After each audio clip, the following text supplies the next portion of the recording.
Well, time flies when you're having fun. The week is over, Saturday is here, and it is another UFC Fight Night Dinner. So I'm sticking to what I know, and I'm making what I know my husband and I absolutely love, and that is pork belly tacos, refried beans with our favorite chorizo from our local Mexican market, and some easy Spanish rice, just using a packet of seasoning. So stick around and watch how I pull together tonight's UFC Fight Night Dinner.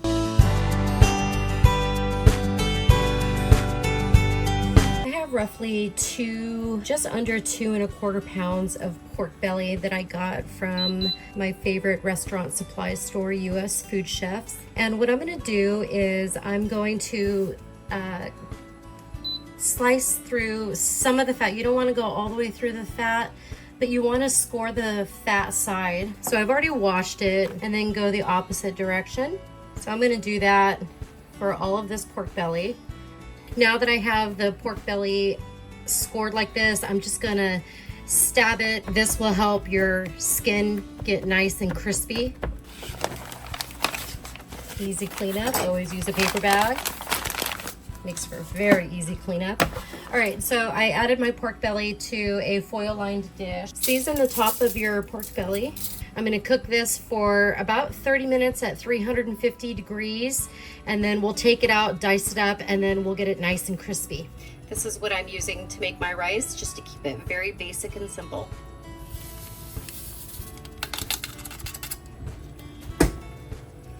Cover, and we're gonna let that cook for 20 minutes.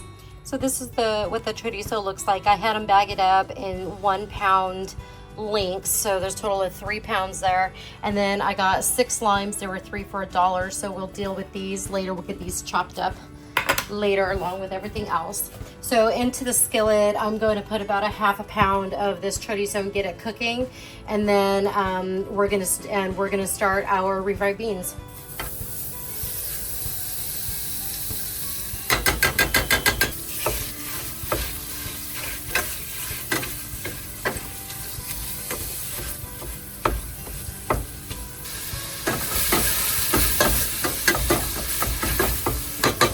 After your chorizo is done frying, go ahead and set it in a dish and move it aside, and add your beans along with all the liquid.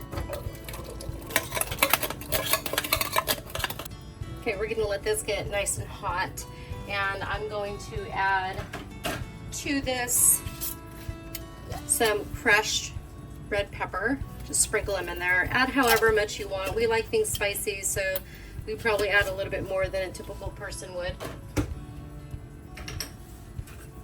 Add a little bit of onion powder. Use whatever spices you like, but I'm going to do some onion powder and some chili powder and some cumin. I like to add this to my beans, and there isn't much in here, maybe a tablespoon, so I'm just going to add that. Since I'm not going to add any salt right now, I'm going to hold off on that, and I just made room for something else in my pantry.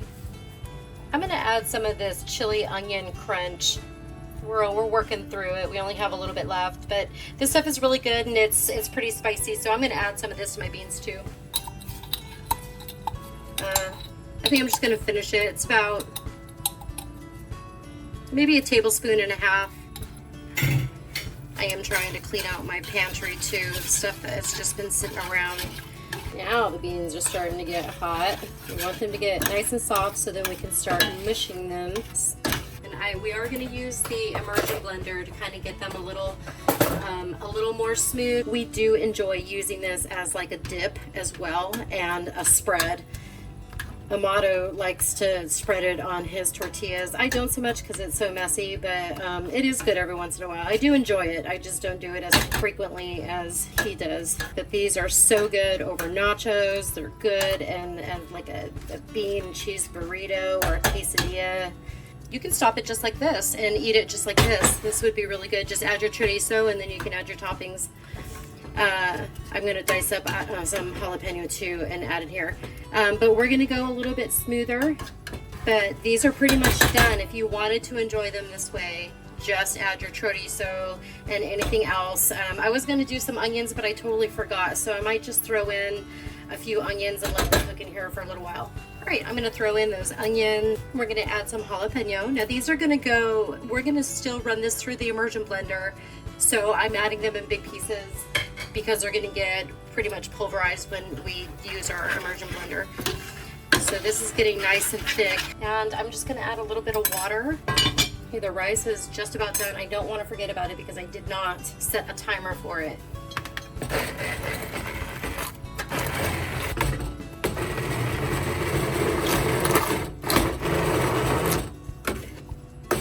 So this is pretty much the texture that we're working with now. So there are still some nice chunks of jalapeno in here that you can see.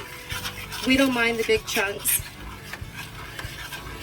We like it, especially my husband, and we're not really gonna be able to tell the difference anyways because we're also gonna have the chorizo. So I'm gonna add the chorizo back in along with all the juices. Okay, I'm going to turn the rice off and let that sit without disturbing it until I'm ready for it.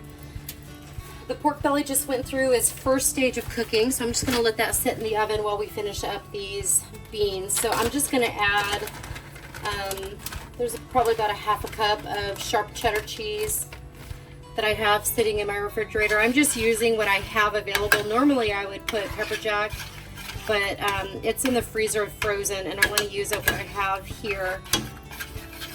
So I'm going to let this melt. In fact, I'm going to add some more. So this is what I have left.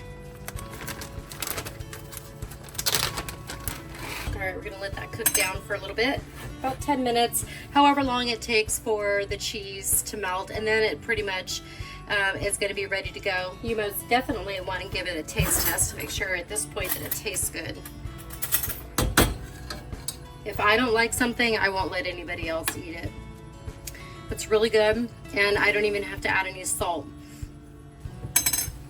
I'm just going to add the rest of this cheese. So probably all in all, I probably did about maybe 2 cups of cheese.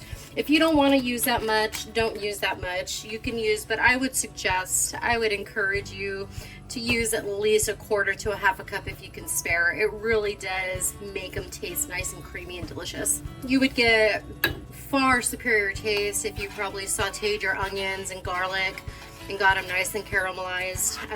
I just totally forgot and got lost in the moment. But these are still pretty good, and I'm sure with however you would customize your meal, it would be equally amazing for you and your family.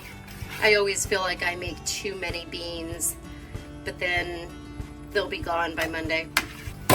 So this is what the pork belly is going to look like after you've cooked it the first time. I ended up, because I was working on the beans, I put these for an additional 5 minutes, so a total of 35 minutes in a 375 degree oven. What we're going to do after these cool down enough to handle is we're going to dice them up into chunks, and then we're going to throw them back in the air fryer to get nice and crispy, and by then they surely will be perfectly cooked. Now I'm just going to dice up the pork belly into bite-sized pieces and then put it back onto the air frying tray to finish the cooking process and making your pork belly bits nice and crispy. So I'm going to do these in 2 batches because there's so much. So in this batch, I'm just going to spread these out and I'm just going to set these in the air frying basket. And I'm going to add this chili and lime seasoning that I have. It's a spice blend. So I'm just going to sprinkle this all over. Use whatever you want. Okay, and I'm gonna pop this in a 400 degree oven on the air fry. Mine's a toaster oven with an air fry function, so I'm gonna do 400 for about 15 to 20 minutes, and then we'll see where we are at the crispiness level. Okay, we're gonna check on our rice and see how our rice is doing. It's been cooling now for about, I don't know, 20 minutes or so. All right, there we go. So this is gonna be our rice. I love that seasoning packet. That seasoning packet is so good. If you ever see that at Walmart, pick it up. I think I got it for like $1.48. And this is what your pork belly will look like after you take it out of the air fryer. Some pieces are going to be crispy. Some pieces are going to be a little bit of soft. The fat's going to be nice and juicy. So now let's assemble our tacos. Pork belly tacos topped with our fresh homemade salsa. And then we have our easy Spanish rice. And then some refried beans, also dolloped with a little spoonful of salsa. Well, I hope you guys all enjoy your evening. I'm gonna go eat and we'll see you in the next video. Well, thanks everybody for sticking around and watching another video. I appreciate your time. Thanks for watching and I'll see you in another video. Bye.